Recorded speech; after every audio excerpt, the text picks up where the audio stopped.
B'siyata d'shmaya, we're going to learn sukkah Daf. We're going to start on Daf Yomi base 7 lines from the bottom of the Omid. In the previous sugya, the Gemara is trying to determine and establish what's the source that sukkah has to be 10 tefachim high. The airspace between the schach and the floor has to be a minimum of 10 tefachim. And the Gemara suggested that we learn it out from Orin v'kapoires. And that was a long Gemara starting on Daf Daled Omid base. And then the Gemara on Daf Omid base said, it's not Orin v'kapoires, it's the difference between the top of the kapoires and the wings of the kruvim. Okay, but this is all based on the fact that the Orin itself was at 9 tefachim high. But that's only true according to Reb Meir. According to Reb Yehuda, that every Amma was 5 tefachim, then we have an issue that the Orin itself, which was 1.5 amis, was only 7.5 tefachim high, plus 1 tefach for the kapoires, so that's only 8.5 tefachim, and we're short of a tefach and a half. So the Gemara said that this is based on that Rabbi Yehuda learns that the minimum height of a sukkah has to be 10 tefachim, is learnt out from the fact that the minimum size, the minimum height of any wall of a halachically defined mechitza is 10 tefachim, and if you don't have 10 tefachim, then it's not considered that you're covering, that the schach is over an entity, an area which is called a reshus, and therefore, because it doesn't have a mechitza, and therefore it's possible. And that's what the Gemara says, that it's according to Rabbi Yehuda, hilchas a gemiri law, that he learns out from Halacha l'Moshe Sinai, that the Omer B'chia bar Ashi Amarav shiurin chatzitzin u'mechitzin. This was said in the name of Rav, that 3 areas of halacha. Number 1 is shiurim, which is the measurements of many isurim in the Torah. Number 2, chatzitzim, some of the details regarding chatzitza, which is if something separates between a person that has to go into the mikveh and the water around him, and mechitzin is some of the halachas regarding walls. Those are halacha l'Moshe Sinai. So the Gemara says that Rav that said mechitzin halacha l'Moshe Sinai, according to Rabbi Yehuda, that includes this concept that the minimum size mechitza is 10 tefachim, and from there we learn that schach, a sukkah which is less than 10 tefachim, is possible. And now the Gemara is going to, so to speak, digress from our Gemara in Sukkah, and in today's Daf, Davov, we're going to learn more about Shiurim, Chatzitzin, and Mechitzin. Says the Gemara, Shiurin, you Rav said that Halacha l'Moshe Sinai, we learn the different measures for different Isurim, and different mitzvahs, and different things in the Torah. Each one has a different measure. You're saying that that was accepted by Halacha l'Moshe Sinai? It's a pasuk in the Torah. Tichsiv, it says in the pasuk, Eretz Chita Usaira, referring to Eretz Israel, it's the land of wheat and barley, v'gefen, the grapevines, Ute'ena, and the figs, v'rimoin, and pomegranates. Eretz Zeis Shemen or Dvash, it's a land where there are olives which produce oil, and honey, which is referring to the dates that produce the honey. So, and what do we see from this pasuk? This pasuk tells us the 7 fruits, or the 7 things that grow in Eretz Yisrael, that Eretz Yisrael is praised by them. What's that got to do with Shiurim? V'omer v'chonin kol ha-pasuk hazeh Shiurim ne'emor. The 7 things mentioned in this pasuk are each defining a measure of different halachas. Chita, the first thing mentioned, which is the wheat. What halacha is dependent on wheat? Lebeis hamenuga. If somebody goes into a home which has tzoras in it, Ditnan, we learnt in a Mishnah. This is a Mishnah in Masechet Negoim, hanichnas lebeis hamenuga, if somebody goes into a home where there's a tzoras. V'kelov al kseifav v'sandalov v'taboisav b'yadoi. If he's not wearing his clothes, he's not wearing his shoes, he's holding his clothes in his hands, or some clothing, and he's holding his shoes, he's holding his rings, he's not wearing them, he's holding them. Hu v'hein tmein miyad. This the pasuk says, V'abo el abayis yitmo, anyone who goes into the home of which has tzoras becomes tomei, and this includes any items that go in with him. However, hoyo lovush Kalov, if he was wearing his clothes, he wasn't holding his clothes, he was wearing them. V'sandalov baraglov, he was not holding his shoes, he was wearing his shoes. V'taboisov be'etzboisov, he wasn't holding his rings, he was wearing his rings.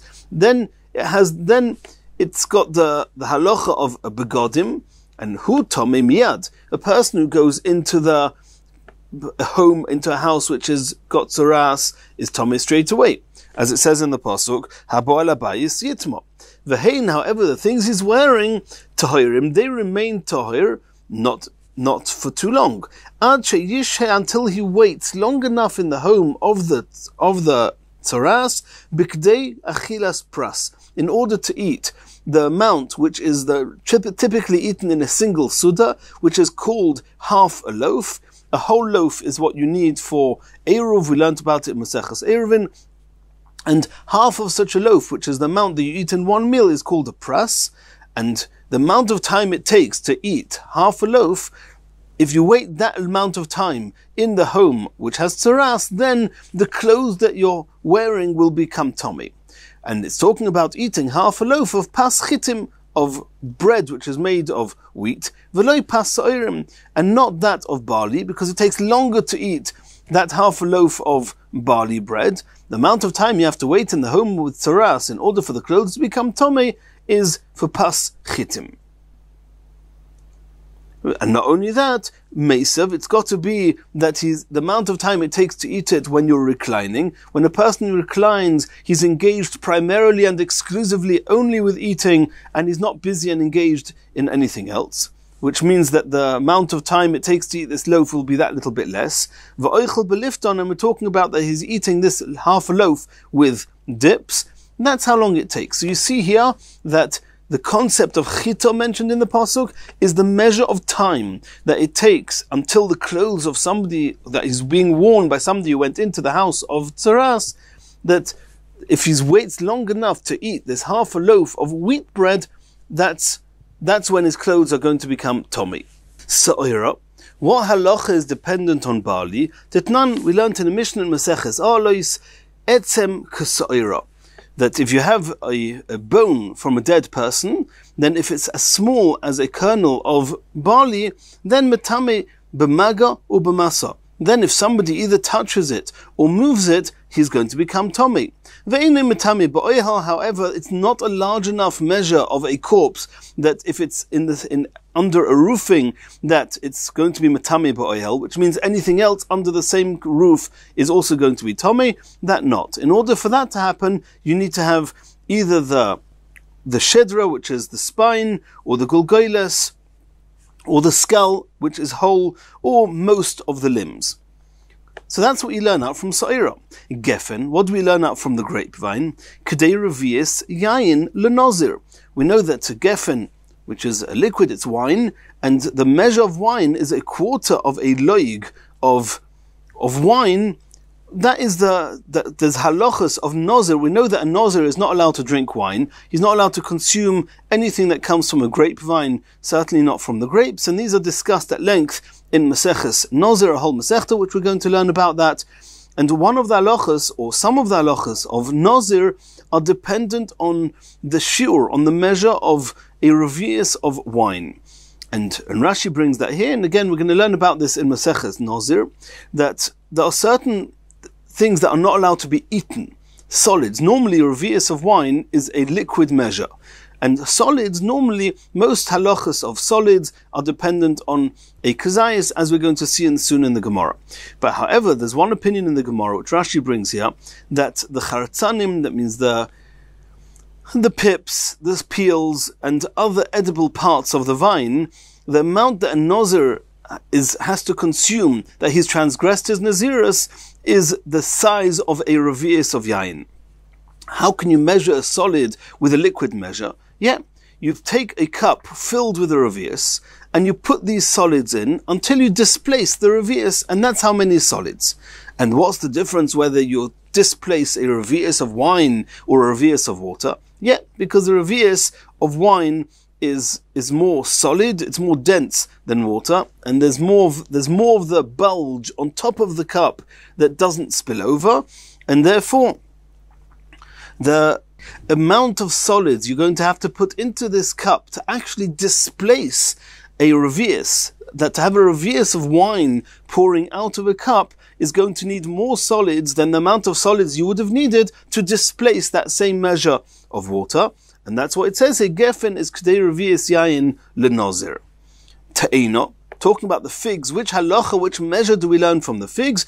K'greigreis lotzas Shabbos, the amount that you carry, a food item that gets carried on Shabbos, and that it's considered a significant act of carrying, haitzah, which is taking from one entity to another.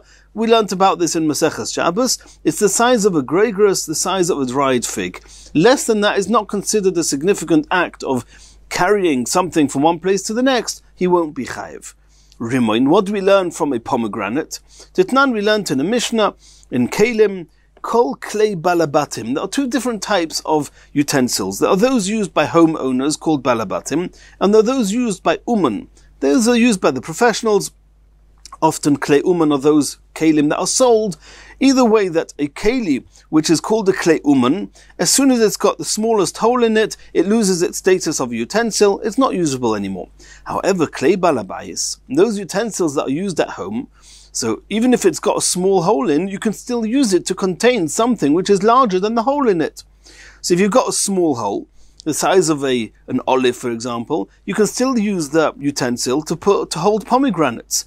But soon the Mishnah says that the kol klei balabatim shiuram karimoinim. Once you have a hole which is measured by the size of pomegranates, at that point the utensil loses its status as a utensil entirely. How many pomegranates and what size pomegranates, those are discussed at length in Masechet Kalim.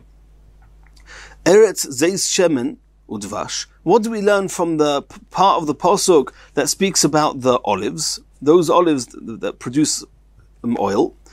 Eretz shekol shiurei kazesim.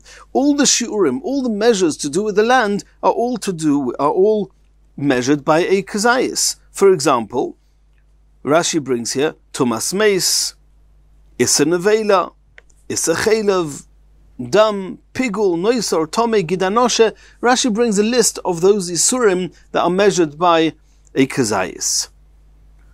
Asks the Gemara, kol shiurei, are you telling me that all the measures that we know of isurim are all measured by the size of an olive?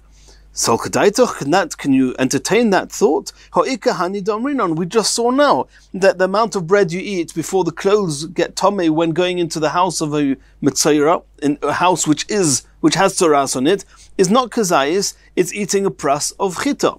The amount that of a bone of a dead person is not kazayis, it's kasayira, etc. We saw a whole load of halachas that are not dependent on kazayis. Says the Gemara, Elo'ema, what we meant to say is, Sheroiv shiurei kazesim. Most of the measurements that are measured are that of a kazayis. Dvash, what do we learn from the dates, which is what produces the honey? Kukuiseves hagas ob Yom Kippurim, as we learned at length in the last parak of Yuma, that the amount that you have to eat on Yom Kippur to be chayev is a large date. Alma. So what do we see from all this? We see here that Rav Chonin explained this whole pasuk, a pasuk in the Torah, to do with shiurim. So we see Torah all the shiurim are min Torah. So how could we say in the name of Rav, shiurim chatzitzin u'mechitzin, halacha l'Moshe Sinai? The shiurim are not halacha l'Moshe Sinai. It's explicit in Torah shebichtav. It's written in the pasuk. Answers the Gemara, no. The Tizbara, can you really understand it that way? Shiurim miksivi. Does it say in the Torah that chita regarding going into the Beis HaMenuga, in the pasuk in the Torah that speaks about tzoras, going into a home that has tzoras, doesn't say there that it depends on whether you stay in there for the amount it takes to eat half a loaf of wheat bread, and nor does it say in the parasha of Tumas Meis that doesn't say explicitly Sa'ira. So it's just these are alluded to in this pasuk, that each of the things mentioned in this pasuk have some measure that something is measured with them. But you can say it's explicit, it's a deraisa. No. Shiurim miksivi, does it say the shiurim in the Torah? Elohil chasaninu, the truth is like Rav said, it's haloch l'Moshe Sinai. Ukra, in this pasuk, asmachta ba'alm, it's just something to lean on, it's something that now that we know that haloch l'Moshe Sinai, all these shiurim, then we know that this pasuk, interestingly enough, seems to allude to those shiurim. So that's as far as the measurements are concerned. And now as far as chatzitzim is concerned, that there's not allowed to be a chatzitza, a separation between the person's body, his skin, and the water around him when he's going into the mikveh. You want to say, you said in the name of Rav, that it's halacha l'Moshe Sinai. Doiraisen is learned out from explicit pasuk. It says in the pasuk, "V'rochatz es besoroi b'mayim v'toyer," which means that you have to, your whole body has to be submerged in the water, has to be washed, so to speak, in the water. And we learn from there that there should be no separation between the person's body and the water. So you see, we learn from an explicit pasuk the halachas of chatzitza. So how can you say chatzitza is halacha l'Moshe Sinai? Answers the Gemara, ki asoy hilchasa l'sa'aroi. There's a detail regarding the hair, the chatzitza in the hair, and that we don't learn from the pasuk that says v'rochas etz besori b'mayim. The pasuk is talking about his flesh has to come into direct contact with the water. There mustn't be a chatzitza. But who told you that regarding the hair there's also such an issue? And that we learn from halacha l'Moshe Sinai. Kedarabba Bar Chana, the Omer Rabba Bar Chana, there's a halacha about chatzitza of hair, that nimo achas, if you take a single hair, kshura, and you tie it to itself, you just knot up one hair, chitzetzes, then it's a tight knot, and the water cannot go between the inside, the middle of the knot, and therefore that part of the hair will not be touched by the water. Sholish, however, if you take 3 hairs and you knot them together, the texture of the hair does not allow them to become a tight knot, and the water will be able to go inside the knot. And therefore it won't be a chatzitza. Shtayim ein yodea. What Rabbi Bar Chana said, that if there's 2 hairs are knotted together, he doesn't know whether it will be a chatzitza or not. So these details, that hair, that the concept of hair is also has the halachas of chatzitza, that's halacha l'Moshe Sinai. Says the Gemara, Sa'aroi nami doiraiseninu. Even this, that hair has halachas of chatzitza, is also learned from the pasuk. The Chsivit says in the pasuk, the same pasuk we mentioned before, it's got an extra word, es, v'rochatz es besori b'mayim. It doesn't say v'rochatz besori, they should wash his flesh in water. It means it should be es besori. Es, we know the word es always includes something which is annexed to. Es hatofel besori. Umaynu, what is annexed to the flesh? Sorry, that's his skin, that's his hair. So you see that the concept of rochatz b'mayim, which means it needs to be totally submerged in water, with no chatzitza, does not only apply to basari, it also applies to es, to the hair, which is annexed to the flesh. So again, we see that even regarding the hair, chatzitza is a pasuk in the Torah. So how could you, Rav, say on Daf Yomi Shiur at the bottom that it's halacha l'Moshe Sinai? Answers the Gemara, ki asoy hilchasa, look at Rabbi Yitzchok. It's true that min Torah, the concept of chatzitza applies, and it would seem that it applies not only to the flesh but also to the hair. However, there's certain details that Rabbi Yitzchok is about to tell us, that these details are not written explicitly in the pasuk, and we only know them halacha l'Moshe Sinai. The Omer Rabbi Yitzchok, dvar Torah, halacha according to halacha l'Moshe Sinai, and we wouldn't know this without the halacha l'Moshe Sinai, then only if it's ruboy umakbid olav.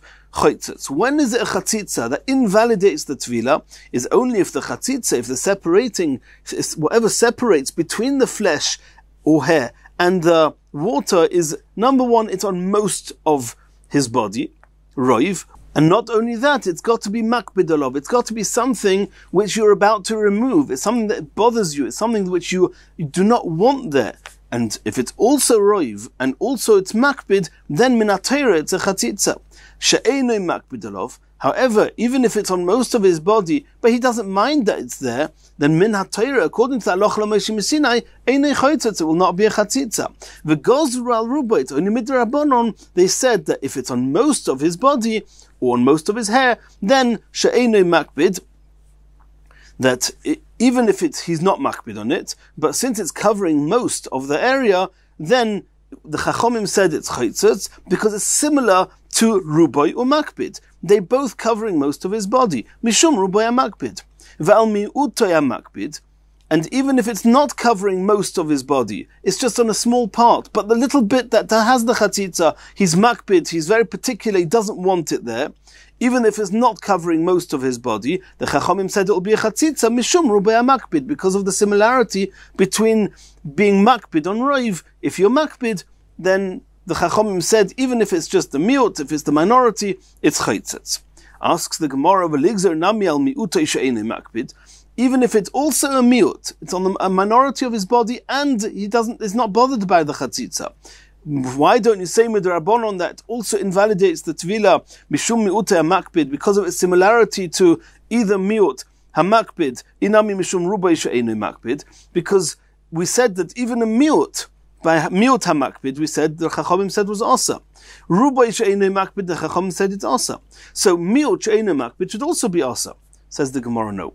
He gufa gezera v'anan neikam v'nigzer gezera legzera. The halacha l'Moshe Missinai says only rubay umakbid. If it's also roiv, the majority, and also is makbid.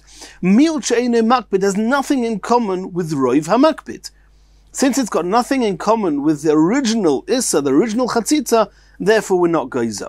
It's true that the middle way, when it's got one of the issues, rubay umakbid or miut, Rubay she'enei makbid, or miut hamakbid, that's got one problem in each, then the Rabbanon said it's asa. But when you've got both issues, that it's also not roiv and also not makbid, then the Chachamim did not make the gezerah. So that's as far as we found the halacha l'Moshe Missinai b'chatzitzin.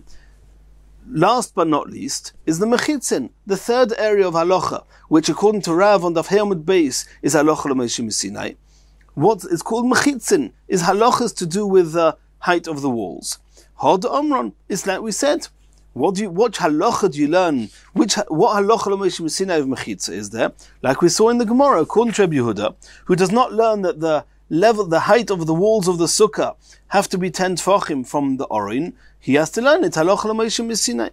Says the Gemara, Honi chalu Rabbi Yehuda. According to Rabbi Yehuda, I can understand that the mechitza, which is halacha l'Moshe Missinai, is this halacha that the minimum size of a wall has to be 10 tefachim, and therefore schach, which has not got an airspace of 10 tefachim underneath it, is not kosher. Elul Reb Meir, but Reb Meir who learns the minimum height of a sukkah of 10 tefachim from the Oroin, Ma'ikal Meima, he doesn't need the halacha l'Moshe Missinai for that. So what's the halacha l'Moshe Missinai of mechitza?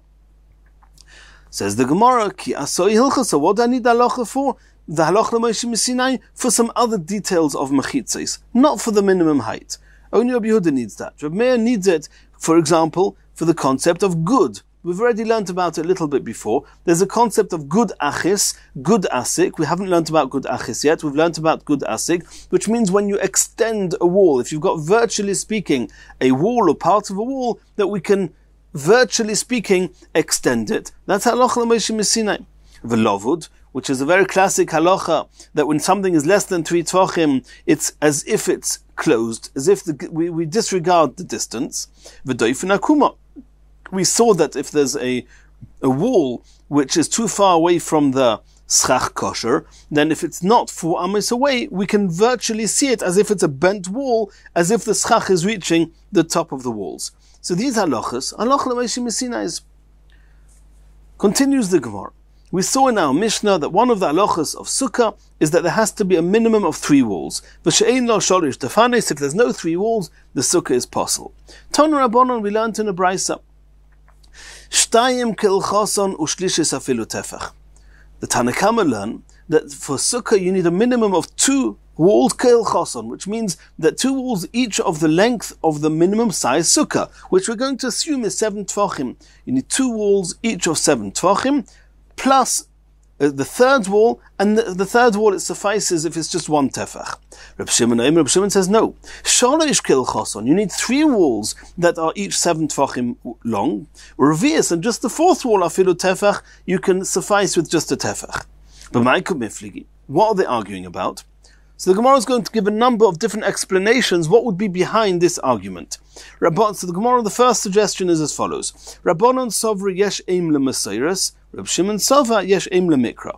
And this is a concept mentioned in many places in Shas, eim le'maseiras, eim le'mikra. Which means, what's the aim and the mother? What's the most dominant way of learning psukim? The way that it's been written, or the way that it's pronounced. Sometimes a word is pronounced in plural form, even though when you actually read the word inside, you don't see plural. You could be forgiven for reading it as in the singular tense. What do we have here?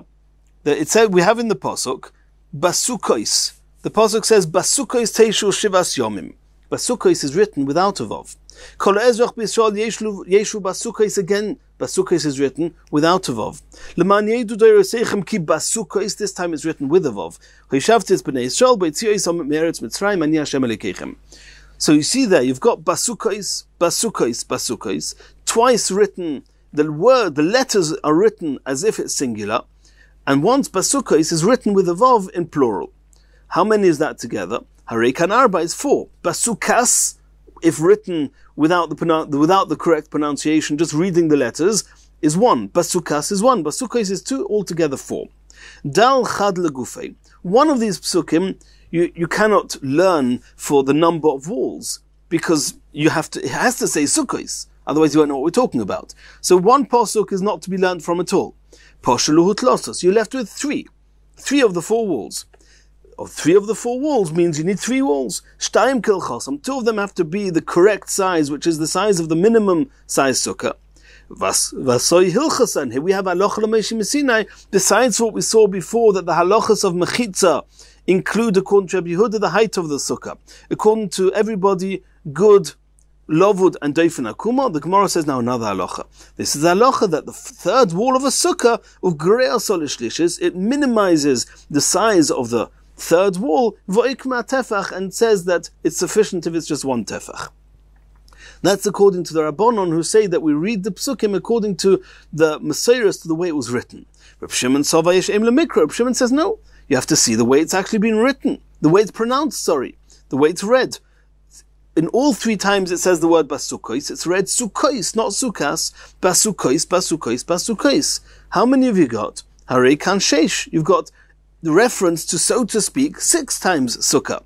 Dal chad kro legufei. One of those psukim has to say 1 pasuk in order to know what we're talking about. We're talking about a sukkah. So that takes 2 away. Poshaluhu arba. You're left now with 4. Sholosh kil choson. 3 of them have to be the size of the minimum size of a sukkah, 7 tvachim. Asoy hilchasan. The halacha l'meishim Sinai dictates the greya solarvius, that it says that the 4th wall can be less than the hilchoson, less than the minimum size of a sukkah. V'ikmu tefach, and it's sufficient if it's just 1 tefach long. That's one way of explaining the machlekes, that the Tanakhama say shtayim kil choson u'shlishis afilu tefach, and Reb Shimon says shalish kil choson u'shlishis afilu tefach. That the argument is yesh eim lemikra or yesh eim lemesayris. V'yiboisim. If you want, is another explanation. Dekule almi yesh eim lemikra. Everybody agrees that yesh eim lemikra, and that the pasuk basukos, basukos, basukos would have 6. What are they arguing about? They're arguing, do you need a reference to the schach? So we said before, you've got 6. One of the psukim you need legufei for itself, you're left with 4.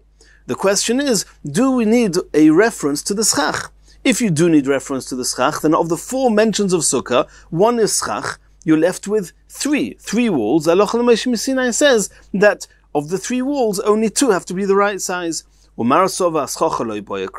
other opinion holds that the schach does not need a mention, and therefore you've got 4 available for the walls. 3 of them have to be the full size, and 1 can be a tefach. Another suggestion, says the Gemara, everybody agrees, like we said before, yesh eim l'maseiros, which means you only have 4 to start with. Basukas, basukas, basukos. And this is what we're arguing about. One opinion says that of the 4, 1 of them legufei you cannot learn from. You're left with 3. Halacha l'meishim Sinai says that the 3rd one you can manage with less than the full size wall, and a tefach is enough. The other opinion holds that Halacha l'meishim Sinai is coming to say not that one of the walls can be less, rather to add. Besides for the 3 mentioned in the pasuk that need to be full length, there's an extra 4th wall of a tefach. It could be, says the Gemara, everybody says yesh eim l'maseiros, which means you have 4 to start with. And everybody says that Halacha l'meishim Sinai is coming to minimize a wall, not to add an extra wall. So how can that be? we said that you need one posuk legufei, so you're left just with 3. And if you say legarea, and you say Yeshem Masechet, everybody should hold that of the 3, it's shtaim kil chosai u'shlishas afilu tefach. No. Because what we're actually arguing is on this concept on whether the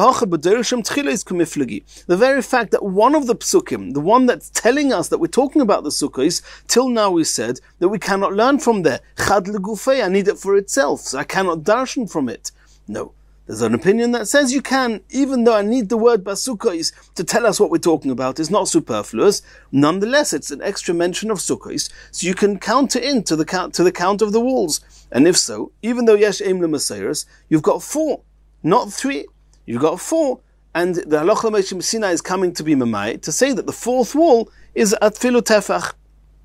So Marasov Adarshim Tchilos, that the opinion that says that you can darshan even from the word sukkah that said initially says that there's 3 proper walls and 1 which is a tefach, or Marasov Adarshim Tchilos, Ein Darshim Tchilos. The other opinion says that the first posuk you cannot darshan, so you're only left with 3.